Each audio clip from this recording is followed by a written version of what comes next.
What to look for in a workout. It shouldn't leave, like it says on the slide, it shouldn't leave you sore or barely move the next morning, cause bad pain, make you throw up, or be based on a celebrity or athlete's workout.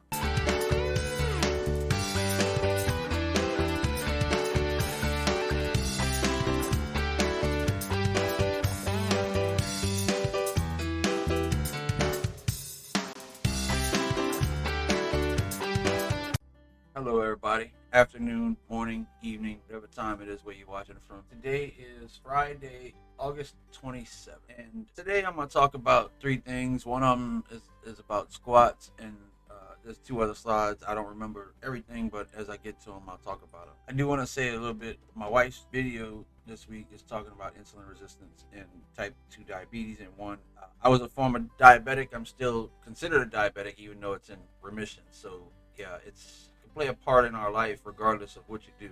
So some good information on it that she talks about. So my first thing here is what to look for in a workout. It shouldn't leave, like it says on the slide, it shouldn't leave you sore or barely move the next morning, cause bad pain, make you throw up, or be based on a celebrity or athlete's workout. Now, I've read, came across some news articles of different people trying different people's workouts, different celebrities' workouts, like Hugh Jackman's and Henry Cavill, but they don't do it religiously. They just wanted to try it a week. They say, "Oh, I'm gonna do a week and see how it works," just because of research purposes. But if it works for you, celebrities or athletes workouts, if you work with them or you want to do what they do, there's nothing wrong with that. But you shouldn't solely base it. You should try it before you know if it works or not. Just like any other workout, you should try it. And on this slide, it says provide adequate stimulus to get you stronger, cause a little good pain, leave you feeling energized, and based on your fitness level and individual movement skills. For instance, me, I have arthritis in my right knee, and lately it feels like it's been getting a little bit more progressive.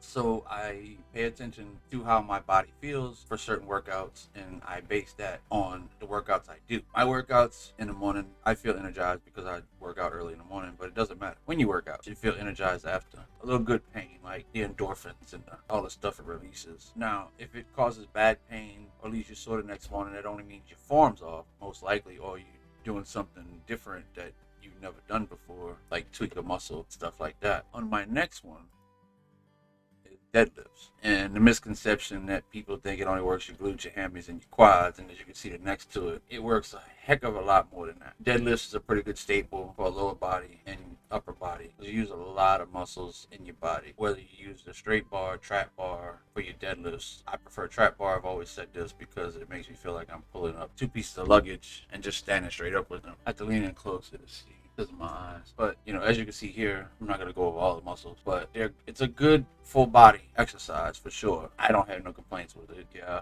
some people do, but overall, in the grand scheme of things, it's a good full body exercise. The third slide that I want to talk about is, do weights make you slow? And it's not going to make you slow. And if you train like a bodybuilder for muscle mass or a powerlifter, strength training is beneficial in a lot of ways. And as you can see on this slide, and I'm not a bodybuilder or trying to build muscle mass or trying to be Arnold Schwarzenegger. That's not my goal. So I'm also not a runner or a swimmer. So I don't know how strength training would affect me as far as slowing down my performance as a runner or a boxer. Several football players and basketball players do cardio and they weight lift and they're strong, but it doesn't slow them down because I guess they might mix it up. And as you see here, it tells you, some steps to help improve your performance. The first one, reps. Once the foundation are built, you can limit reps to 25 to 40 for each muscle group. And you can break that down to 4 sets of 10 or 3 sets of 15, however you want to do it. It feels comfortable for you. Frequency, and you're training to 2 times per week. Again, that goes on your goals, based on your goals. Again, I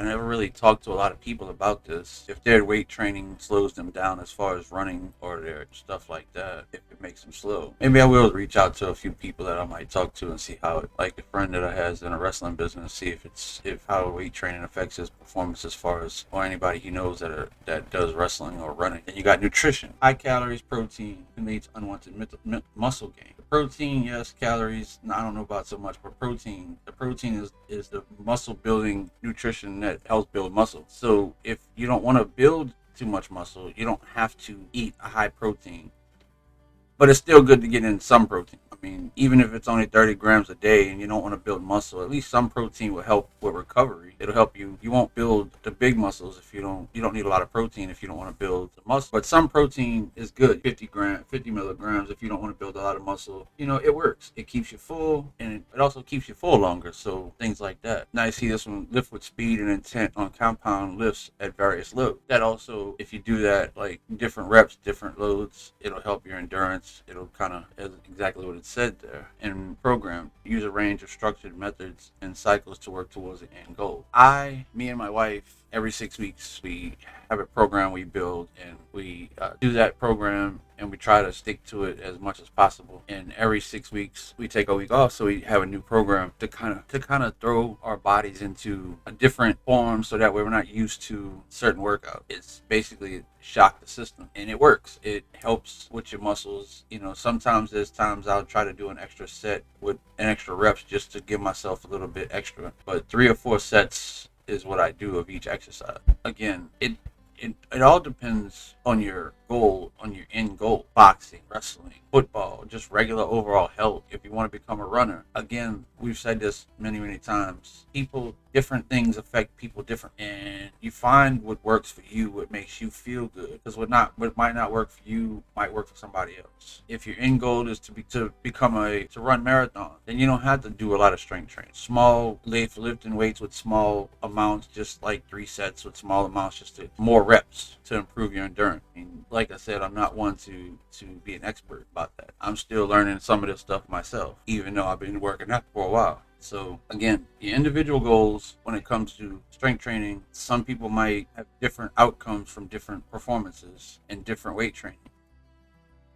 So in the end, in my opinion, and things that I've read and things that I've looked into on this topic here, some people, when they say, "Oh, you didn't have a good workout because you didn't sweat," I don't listen to them, because sweating doesn't mean you have a good workout. Sweating only means you just sweat. That doesn't make your workout good. You shouldn't be in double over in pain after a workout. You should have a little pain, but that's only a little bit. You don't need to worry about that. And if you're hurting the next day, like I said earlier, it's because your form's probably off, or you did something wrong, or you twisted the wrong way. But all in all, you do the things that work for you, and don't be afraid to take advice from other people that has been at this longer. Can't be afraid to keep, when it comes to your overall health, you got to be open-minded, because there are people out there that have tried things that others haven't, that should give you advice. I always pick the brains of the trainers at my gym, or I watch what they're doing and I pick up some of the things that they do, and I try to look into it to see how it would help me down the line for my exercise and my workouts and things like that.